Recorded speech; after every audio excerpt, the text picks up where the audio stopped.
Bu patsientimiz 20 yoshda. Bu patsientimiz основной жалобasi скученный zubov juda ham zid joylashgan. Birinchidan, ikkinchidan klik tishlari oldiga tepaga chiqib ketgan. Buni sababi tepa jag'i yaxshi rivojlanmagan.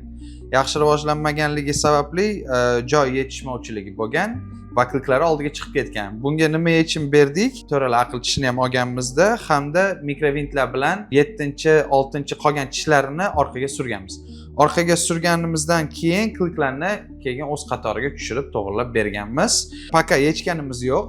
Paka jarayonda, paka ushlab turibmiz. Faqat aql tishlaridan tashqari boshqa hech qaysi tishlari olinmagan.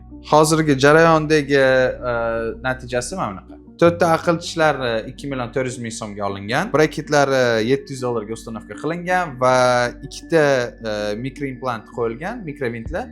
Ular $70 dan qo'yilgan. Общий shunda где-то 1000-1100 ming bo'ldi. Agar tishinglarda notekisli bo'ladigan bo'lsa yoki boshqa muammolar bo'ladigan bo'lsa, Neosmile klinikasiga murojaat qilsanglar bo'ladi.